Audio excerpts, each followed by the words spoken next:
Good morning, good evening, good afternoon, and welcome to the Booms and Busts podcast. My name is Jonathan Davis, and today is Monday, the 8th of July, 2019. On Friday, Tommy Robinson was found guilty of contempt of court, the biggest travesty of justice since the Birmingham Six. On the same day, for example, a BBC journalist did to him outside the Old Bailey far more than he had done to paedophile rapists outside Leeds Court last May, when he asked them how they feel. She is not prosecuted for anything. It's a stitch-up. It's disgusting. He will be sentenced tomorrow at the Old Bailey. They are likely to send him back to prison for the maximum 2 years, less the 13 weeks he's already been in. He will probably die in prison. And the MSM, the mainstream media, gloated on the news. I just can't. This is a victory for every single paedophilic politician, judge, councillor, and any other person who thinks it's okay to rape children and cover it up. The more they try to silence him and us, the more support will grow. What does Tommy Robinson campaign about? At the Old Bailey, decorated ex-police officer Dion Miller quoted from a document which said the Labour government in 2008 under Gordon Brown and Home Secretary Jackie Smith sent a circular to all police forces stating that, quote, "We believe that these girls made an informed choice about their sexual behaviour. Do not get involved in it," unquote. They were as young as 11 years old. That former Home Secretary, Jackie Smith, will now chair a new trust tasked with turning round a children's services department. The government-appointed trust was set up after the services at Sandwell Council were ranked, quote, inadequate, unquote. Smith will head the new Sandwell Children's Social Care Trust, which is being asked to bring, quote, rapid improvements, unquote. She said she relished the opportunity of improving the lives of vulnerable children and families in Sandwell. On Wednesday, the 10th of July, in the evening, the BBC Panorama programme will be about Labour's alleged anti-Semitism. Labour are frightened to death, so much so because insiders have ripped up their non-disclosure agreements to speak to the journalists. Labour, who say they love whistleblowers, have had their attack dog lawyers writing saying there will be severe consequences of anyone breaking NDAs. Socialism. Always socialism. There's so much to be said about all of these issues. I've only got an hour. The amount of stuff that I miss out is unbelievable. You remember I told you about 100,000 people attending a Trump rally in Florida? Well, about 1 million attended the 4th of July celebration in Washington, celebrating America. The media networks did not cover that event. They don't even hide their hatred for Americans. Someone tweeted on that a friend of theirs on Instagram, Facebook, had their picture of Donald Trump pulled down because it was in violation of their hate policy. The caption said, It's great to have a president that loves America. Instagram pulled it down. Now, the Daily Telegraph in the UK had an exclusive which apparently informed us that Britain's abandoned Facebook as usage plummeted by more than a third. Well, what does that actually mean? Does it mean a third fewer users, or just they went on holiday for a week? Who knows? But if it is fewer and fewer people using Facebook, that would be wonderful. Staying with America. Huge news over the weekend. Jeffrey Epstein, billionaire in the US, has been charged with sex trafficking of underage girls. Records in the case contain descriptions of sexual abuse by Epstein, along with new allegations of sexual abuse by, quote, numerous prominent American and world politicians, powerful executives, presidents, a well-known prime minister, unquote. And who knows, perhaps a prince of the UK. Did you know that in 2005, Jeffrey Epstein was under an 11-month investigation while that Mueller bloke ran the FBI? 40 underage girls alleged Epstein assaulted them. After Epstein gave information to the FBI, federal charges were dropped. Until now. Bill Clinton went to, and I'm going to call it Pedoland, allegedly, 26 times. Who else went? How do you think it happened? Get invited to a fun party with some incredible people, incredibly powerful, successful people, on an island. Get drunk, get stoned, have sex with what looks like an adult woman.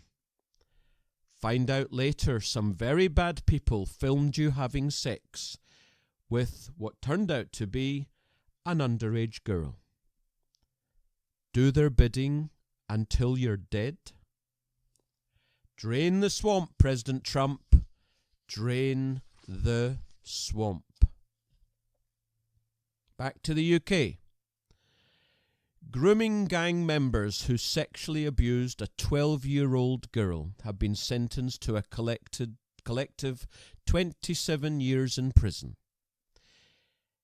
A few weeks ago, Mohammed Akram and Usman Khalid, well, that's a surprise, were found guilty of sexual abuse following a 3-week trial at Leeds Crown Court, the famous Leeds Crown Court.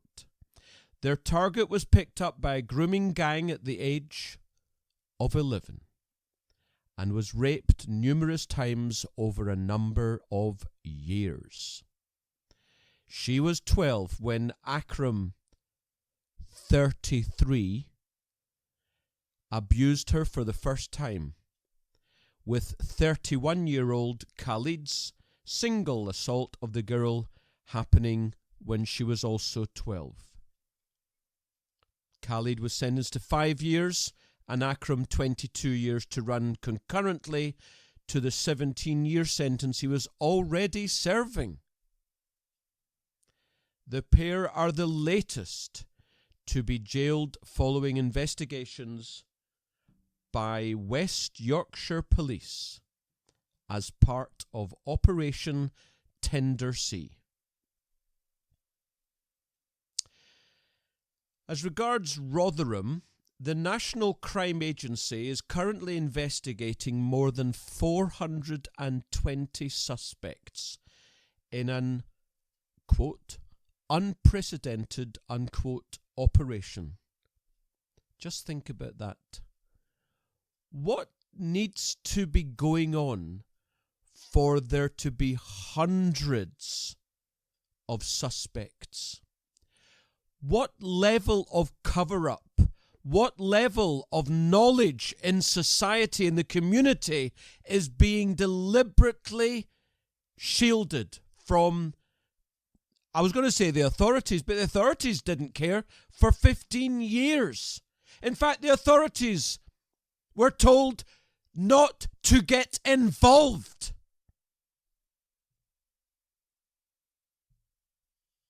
Asda, a British supermarket, has fired a loyal worker, a grandfather, for sharing a stand-up routine by Billy Connolly about suicide bombers on his personal Facebook page. 7 Muslim co-workers complained the jokes were anti-Islam and Islamophobic. Not the comedian, not the grandfather, but the jokes. West Yorkshire, 2019. Over in Spain, 6 young men have gone on trial over an attack on a 14-year-old girl in the town of Manresa, in a case that has fueled an ongoing debate over the country's rape laws. Prosecutors argued that they should face the lesser charge of sexual abuse, not rape. Get this, because the girl was drunk, under the influence of drugs, and didn't fight back. 6 men, 1 14-year-old girl, drunk and stoned. The young men are charged with abusing the girl in a disused factory in a town in the northeastern region of Catalonia in October of 2016. Prosecutors say the 6 took turns to have sex with a girl who was, quote, obviously, unquote, under the influence of alcohol and drugs. One of the accused is said to have told each of them, "It's your turn, 15 minutes each, and no delay." The prosecution claims that although there was no consent, there was no violence or intimidation either. So the offence could not be considered as rape. How old was she? Despite the fact the victim was not in a state to resist, or, and I find this absolutely unbelievable, the fact that she was under the age of 16. And the prosecutors don't see that as relevant. The defendants whose ages have not been revealed, not that that's relevant at all, because if you rape someone, whether you are 12 or 22, it is rape. They have all denied having sexual relations with the victim, although sperm from one of them was found on her clothing. Just a coincidence, Your Honour. From April 2019. You know, people say the world is insane. No, the world is not insane. There are just incredibly bad people in the world. The world is amazing. A teenage girl was murdered by her parents in front of her siblings for wearing a top that showed off her arms. Shafilia Ahmed, 17, suffered years of abuse from her mother and father before they killed her for bringing, quote, dishonour, unquote, to the family. The couple pinned their daughter down on the sofa and stuffed a carrier bag into her mouth until she turned blue and suffocated in September 2003. Her father, Iftikhar Ahmed, then put her body in the back of his car and dumped it 70 miles away from their Warrington home. Shaphilia's body was found 5 months after her death in the River Kent near Sedgwick in Cumbria. The family put on a funeral and pretended to grieve, but her sister Alicia later went to the police and told them what had happened. At Chester Court, Crown Court, in May of 2012, we had the murder trial of Shaphilia. Both parents were found guilty and were sentenced to 25 years in prison, without parole. Her sister described seeing Shaphilia's eyes going wide and her legs kicking frantically before she urinated on the sofa in the struggle. In September 2011, Iftikhar and Farzana Ahmed were arrested and charged on suspicion of murder. After seeing the case in the media, Shaphilia's friend Shaheen decided to come forward as she had received letters from Shaphilia's other sister talking about the night of the murder. The sister asked for the letters to be burned, but luckily Shaheen made copies of the contents. She talked about this one chair where they would always sit Shaphilia, and the family would gather around. Shaheen said, "That's when they started abusing her and beating her. One would hold her while the other would physically abuse her."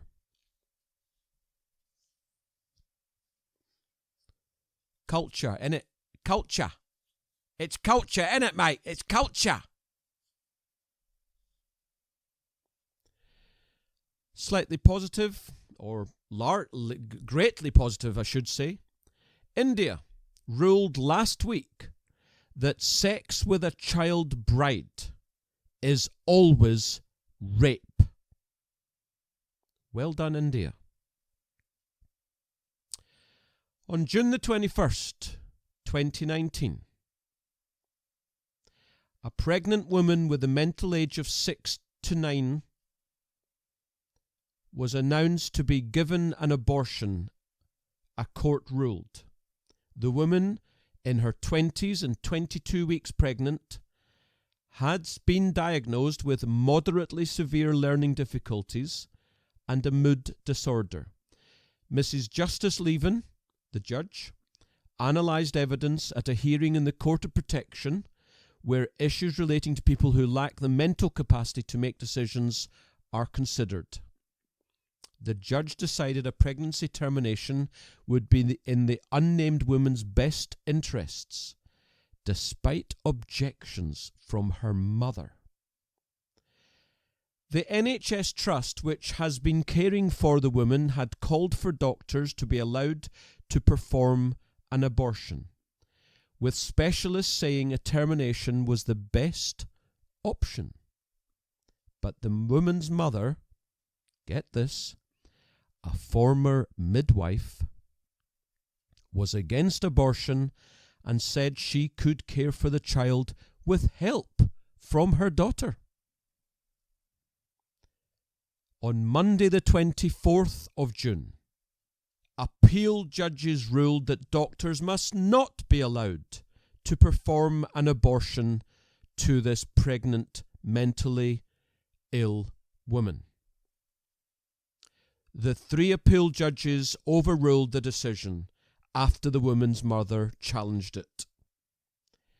The judges said they would give reasons for the decision at a later date. I have to say, I applaud the appeal court and Judge Levin. Go to hell.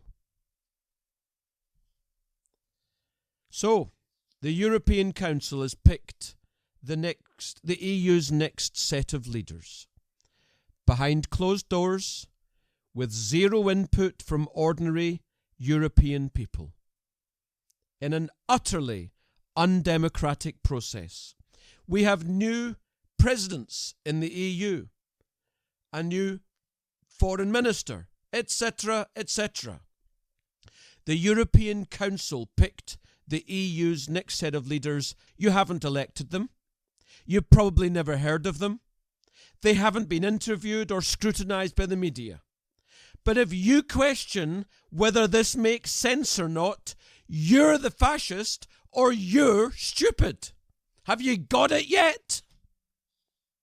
Christine Lagarde, a convicted felon, is going to be, the ex-head of the International Monetary Fund, aka fascist. She is going to be the president of the European Central Bank. She's never run a bank in her life. She's a lawyer. In other words, she is a fascist. And she is globally the bank bailer-outer in chief. The new EU foreign minister was the Spanish foreign minister. He's also a convicted felon. This is what he recently said about Iran going to nuclear weapon strength uranium. We have our own prospects, interests and strategy, and we will continue working with Iran. It would be very bad for us if it goes on to develop a nuclear weapon. You don't say. Iran wants to wipe out Israel. Nothing new about that. You have to live with it. Unquote. Let's talk some facts about slavery. In America, the first legal slave owner was black. American Indians owned thousands of black slaves. In 1830, there were 3,775 free black people who owned 12,740 black slaves. Most slaves brought to America from Africa were purchased from black slave owners. White people ended slavery. More whites were brought as slaves to North Africa than blacks brought as slaves to the US or to the British colonies. White slaves were still being bought and sold in the Ottoman Empire. Many decades after slavery was abolished in Britain, and decades after blacks were freed in the United States. William Wilberforce was a politician. Wilberforce's efforts helped to ban the slave trade in 1807 and abolish slavery in the British Empire in 1833, thus freeing millions of formerly enslaved people. Wilberforce was born in 1759 in Kingston upon Hull, England. His father was a wealthy businessman, and at the age of 17, Wilberforce began studying at Cambridge University. The death of his grandfather and uncle left Wilberforce independently wealthy, and while at Cambridge, he lived a relatively carefree life. He was well known within the university's social scene. We know what that means.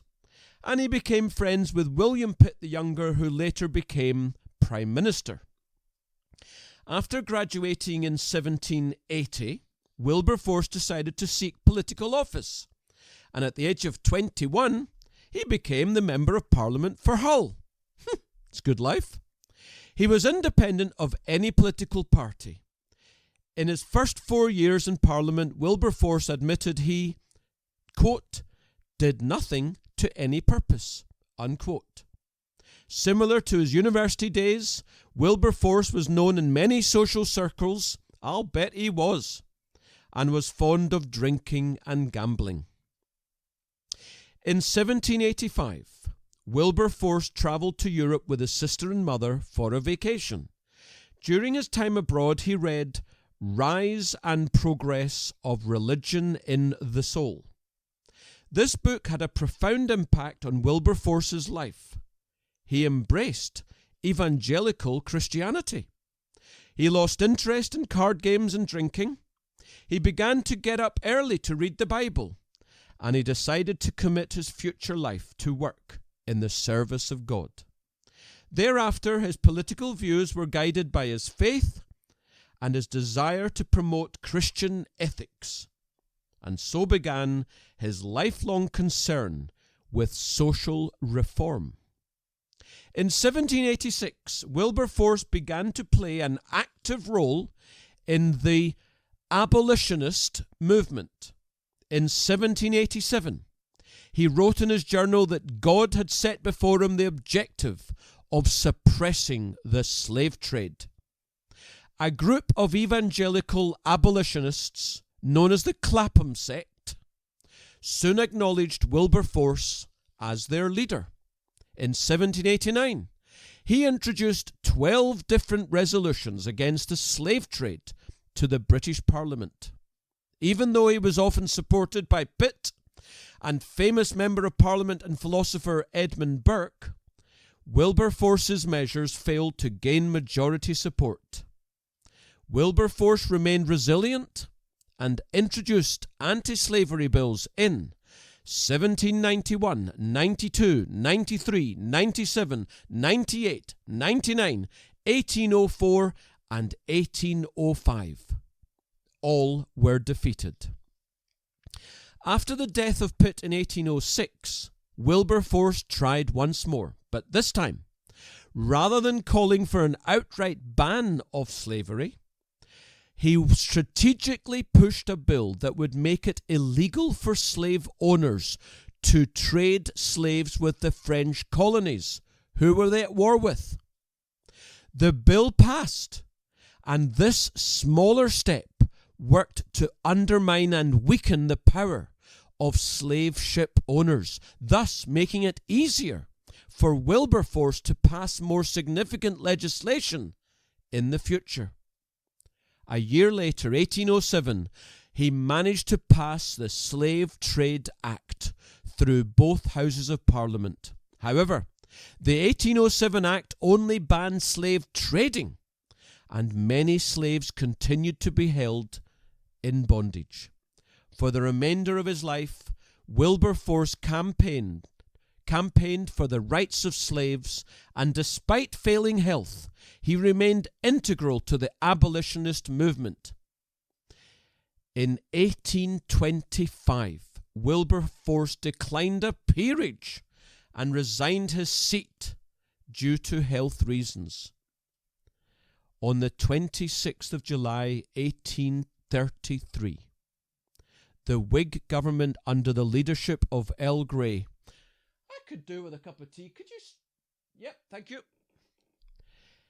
Introduced a bill for the abolition of slavery and formally acknowledged Wilberforce in the process. The bill would outlaw slavery in most parts of the British Empire. After hearing of the happy news, Wilberforce died 3 days later, on the 29th of July, 1833. Wilberforce's work was integral to the outlawing of slavery throughout the British Empire. Thereafter, British ships and Royal Marines proceeded to extinguish slavery throughout much of the world. Think about that. The Royal Navy was at war with France, and yet they still put resources into this. For the first time in human history, I'll repeat that. For the first time in human history, the suffering of millions was alleviated and dignity of every human was affirmed. Slavery was practiced by Sumerians, Assyrians, Akkadians, Egyptians, Persians, Greeks, Romans, Ottomans, Chinese, Mongols, Polynesians, Arabs, Africans, Aztecs, and Incas. The question is not who started slavery, because it predates civilization. The question is who ended slavery. And the answer is Judeo-Christian civilization. So what's new? And our greatness brings us to where we are today. A 17-year-old in Scotland by the name of Murray was suspended for filming his teacher telling him that he couldn't stay in class because Murray had said there are only two genders. Now he's been told he can't return to the school. The Aberdeenshire pupil had shared the video to social media because, according to a friend, he wanted to expose the left progressive anti-scientific ideologies being taught at Scottish schools. Good on you. And expressed concern that telling very young children that, quote, boys are girls and girls are boys, unquote, is, quote, a very dangerous thing, unquote. The viral footage revealed that the teen had been removed from class for stating that there are only two genders, with the teacher telling him that whilst the boy was entitled to his opinion, quote unquote, he could not share it at school because, quote, the authority, unquote, and school policy dictated that there are many genders, and to assert otherwise was, quote, not acceptable, unquote, and tantamount to discrimination. Murray had been suspended for 1 week, according to the school, on grounds of sharing the footage of his teacher without his consent. Later tripled to 3 weeks. Now, the pupil has been told that he will not be able to return to Mearns Academy to finish his education. The teen told a YouTuber who goes by the name of iHypocrite, who helped the original story go viral, that he and his mother had been called in for a meeting with the school where he said, quote, people higher up said it's not okay for me to finish my education at that school effectively, and they told me there's no chance I can return, unquote. An Aberdeenshire Council spokesman told the Evening Standard, and this is where it gets truly Orwellian.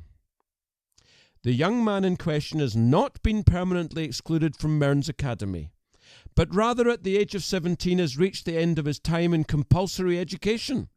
Staff from the school, that's funny because I thought you had to be in school to 18. Staff from the school are working hard to ensure that the young man has a positive future placement either in further education or in an area that he chooses. So he's not been excluded from Mearns Academy, but he's got to go somewhere else. And these people are paid our taxpayer money to say things like that. Murray said that he was concerned that being barred from his old school could affect him getting into another one, particularly if a prospective new school requires a previous academic reference. A crowdfunding page was set up on Monday to cover getting him into a new school and living expenses, and raised more than $2,000, before reportedly being shut down for breaching GoFundMe's terms of service in an unspecified manner. GoFundMe has cancelled the campaign and also banned my account. I have not been given any reason other than I violated the terms somehow. All donations were refunded, iHypocrite stated. Last year, Scotland became the first country in the world, quote, to have LGBTI inclusive education embedded within the curriculum, unquote. And these teachers, first of all, these teachers are teaching that crap, and second of all, the teachers who don't agree with it are falling in line and saying nothing. You wonder how Hitler rose to power? There's so much that I leave off I'm going to move relatively early to economics and markets. If I've got time left over, I'll come back and tell more stories. Let me remind you that the easiest way to get the Booms and Busts podcast is to go onto Audioboom, click listen, search for Booms and it will come up in the list. Click and then subscribe. And whenever I produce a new podcast, it will automatically be sent to you. You never have to go and search for it again. This is the 84th podcast, and in a couple of weeks' time will be the last one until the summer break. I'll probably not come back until September, so just bear that in mind. Please note as well that before the end of July, I'm likely to send out a Booms and Busts report.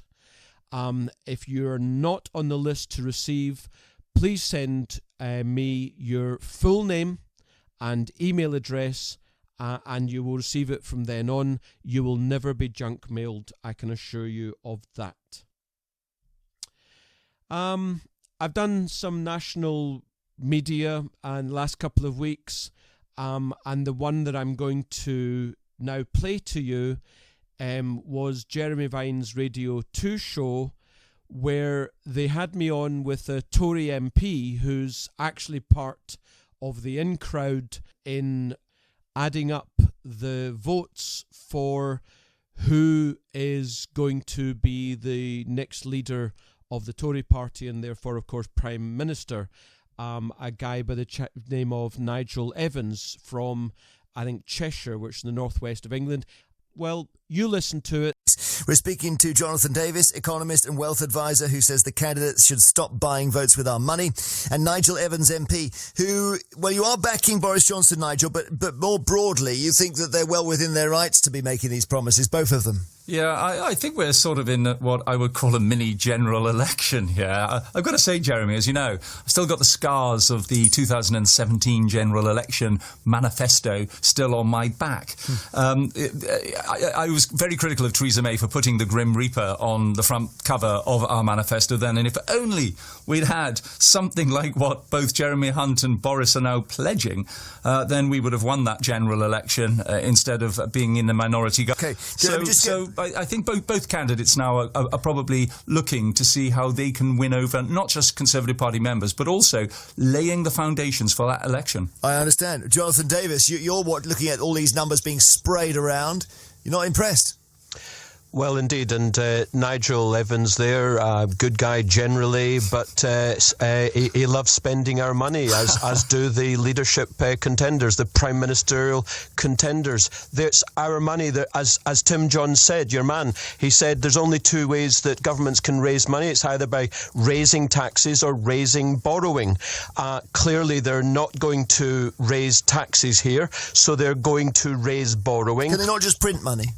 It's the same thing. It's raising borrowing. Ultimately, who's got to pay the money back? You and me and all of your listeners. We're the ones who will be left carrying the bag when these guys run into the sunset, into their directorial jobs and whatever they do in the world stage. And the thing that people don't realise, and you need to get this into your head, the biggest tax of all is the one that no one ever talks about. Inflation. And the more borrowings that you have in the medium to long term, inflation creeps up, and that's when we really pay for it, long after these guys have left. And Nigel, as a Conservative, these two are appealing to Conservative members who you would think would not be impressed with, what was Boris Johnson's famous phrase, spaffing everything against the wall? Isn't that what he said? Yeah, absolutely. And I agree a lot with what Jonathan has said, to be honest. The magic money tree, clearly it's been watered over the last 2 years and has now borne some fruit, but clearly it's not a forest. And therefore, we've got to look at exactly where that money... It's a tree and not a forest. Exactly. Right. But no, but seriously, Nigel, aren't your members really... I mean, by definition, they are the most conservative people in the country. Absolutely. So I'm assuming that you don't win their hearts over by just promising to splash a lot of cash around. Absolutely. And if inflation took off, we would certainly not get any support from the elderly. Right. We get a lot of support from the elderly. But the one area, so you're not going to get many Tories saying, no, we shouldn't be spending that extra money on defence. They'll be backing Jeremy on that. And Jonathan, to underline Nigel's point, people see police on the beat. They do not see a gross debt of £1,837 billion. You can't see that.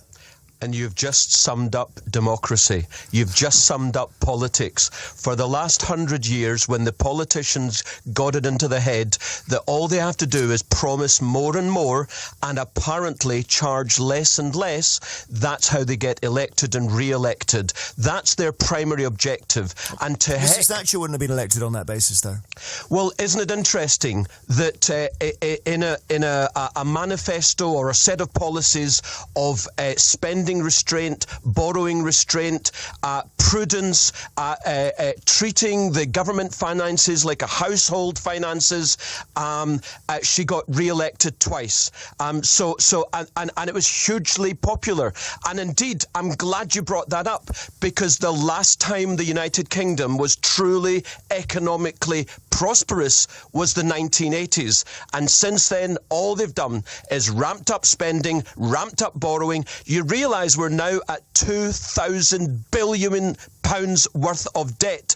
I'm telling you, Nigel says, if we move into inflation, well, I can tell you, given the macroeconomics that I'm looking at, we are heading to inflation, and this is going to boost inflation, and the people are the ones going to be left holding the bag. That's the point that people should get to grips with. Nigel, I know you are a fan of Mrs. T, but how is it Jonathan is sounding more conservative than you?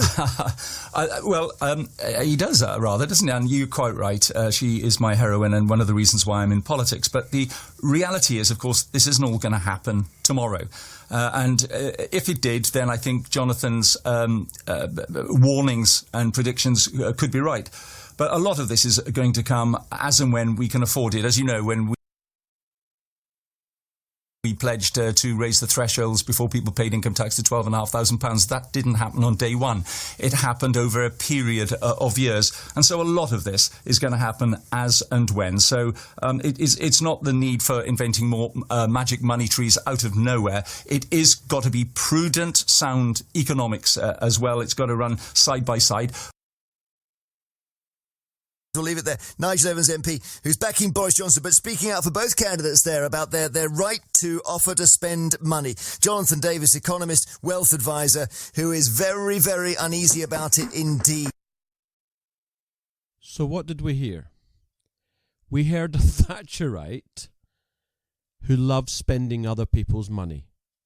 Because once they get into power, once they get into politics, into the Houses of Parliament, all of their principles go out the window. Boris Johnson, who of course is going to win the leadership election, is going to become the next Prime Minister. He is a big spending, one nation, quasi-socialist Tory. Of course he is. His redeeming feature, of course, is that on the face of it, he's going to get us out of the EU and it's not going to be Brino. Well, let's see if that actually happens. But it just shows you that there are very few true conservatives with a small c. There are very few free market capitalists. And it was worth you hearing what I'm doing elsewhere. So that brings us neatly to economics. We see last week the Eurozone market composite purchasing managers index for June came out at 52.2. Above 50 is expansion, below 50 is contraction. Composite means services and manufacturing. In other words, the whole shebang for the Eurozone. Well, not recession. The Eurozone is not in recession. The Eurozone is in expansion. So when you hear that Deutsche Bank has gone belly up, in effect, and they're getting rid of 18,000 people and getting out of equities trading and whatever nonsense financial engineering that's associated with, that's actually incredibly bullish for the stock market. Why? Because when you hear the largest bank in the whole continent of Europe is going belly up, in effect, and the stock market is still near all-time highs, that is an incredibly bullish indication. We also heard that Germany's manufacturing orders fell 8.6% year on year. Then you get Deutsche Bank. My goodness, why aren't people just buying stocks? Talking about Germany, can I just point out that had they and California spent the $680 billion that they did on renewables, instead if they'd spent it on nuclear, both those nation-sized economies, because remember California alone I think would be something like the 7th or 8th largest country economy on the planet, would be clean right now with no emissions and 100% clean power. But instead they bought these ridiculous fan things and solar panels and hydro nonsense. Just buy nuclear power stations, for goodness sake. It's beyond obvious. Now, here we are, the 8th of July. The markets have got a 100% expectation of a Fed rate cut at the end of this month. Take it as read. The Federal Reserve is going to cut the base rate this month. The question is whether or not it's 0.25% or 0.5%. I can tell you it's going to be 0.25%. What's interesting is that the markets expect the UK, the Bank of England, to raise the interest rate in this now the second half of 2019. And they also expect another interest rate rise next year. So what's that going to do to the Great British Psyche that they're seeing a small series of interest rate rises? And just think about all those variable rate mortgages out there. So with the Fed rate cut, that is largely the reason why gold is going great guns. We'll come back to that in a couple of moments. On the 27th of June, which is in the last couple of weeks, in 1893, the US stock market fell precipitously amidst what they called the Panic of 93. It led to a 4-year economic depression with around 500 banks and 15,000 companies going bankrupt, and a national unemployment rate that peaked at 18%. Now, you have to remember, it was still very much an agricultural society in the second half of the 19th century, so high unemployment was actually the norm. So don't take that as extremely unusual. Can I just say, all those bankruptcies and all those bank failures, absolutely brilliant. It created less inequality. It created cheaper goods and services. It created cheaper businesses and land and buildings and property, which could then be bought by anyone who had been prudent and had saved their money. This is one of the reasons why America became so strong in the first half of the 20th century, because largely, well, until the 1930s, they had capitalism. This is why we need Glass-Steagall, or the UK equivalent. We need to separate the investment banks from the retail banks. We need to ban bank bailouts. We need to bring back capitalism. On the July the 2nd in 1962, in other words, in this month in history, the first Walmart store, called Walmart Discount City, was opened in Rogers, Arkansas by Sam and James Walton. Walmart is the world's biggest company by sales revenue and is the largest private employer in the world. I'm telling you as well, Walmart is taking on Amazon at Amazon's own internet selling game. And Walmart will likely win. Walmart does win a lot. In markets, there is now global government bond debt yielding a negative interest rate in the sum of $13,000 billion. 13 trillion.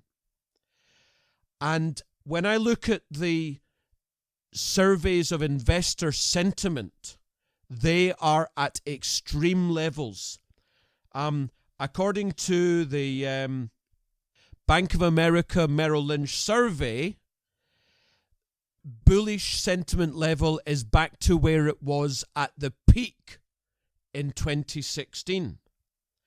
Do you know that investors are now paying Switzerland for the privilege of lending them money at a negative interest rate for the next 30 years? Now, let me ask you a question. Is it reasonable to suggest that Switzerland will have negative inflation for the next 30 years? I say no. I say there's too much bullishness in bonds, and I'm strongly contemplating coming out of government bonds. 27th of June, we saw an actual Bloomberg headline.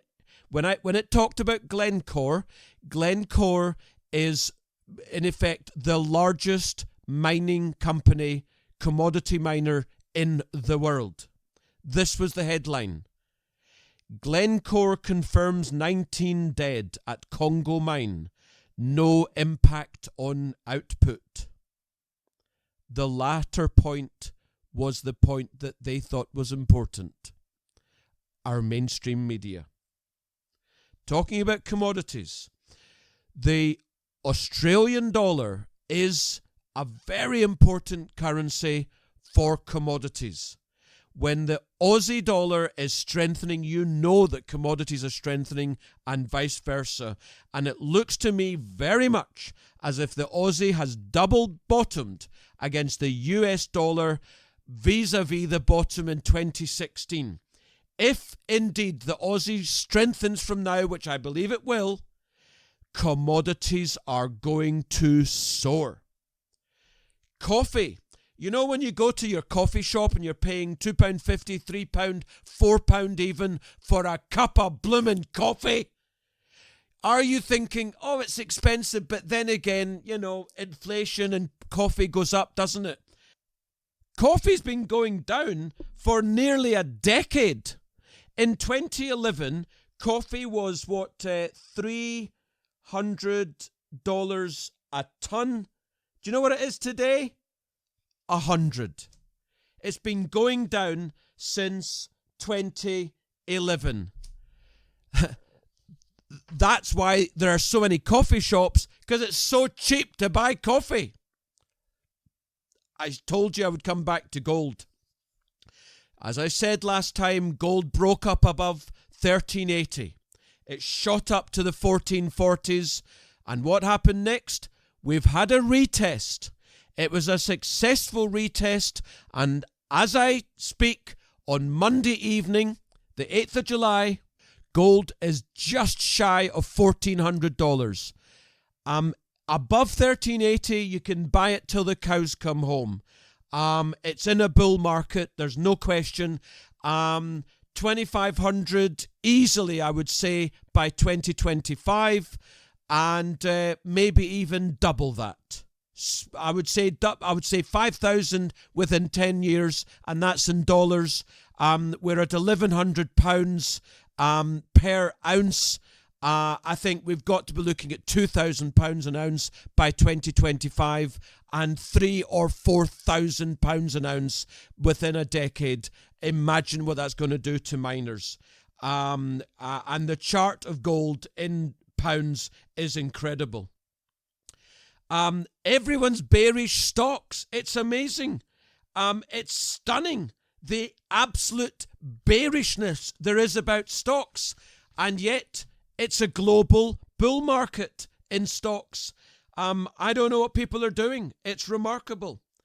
Greek stocks, #1 performer in the world this year. And this weekend, Greece had their parliamentary elections. New Democracy have an absolute majority in parliament. They are liberal economically. Buy Greek stocks. They're pro the EU. Buy Greek stocks. Buy Greek stocks. Buy Greek stocks.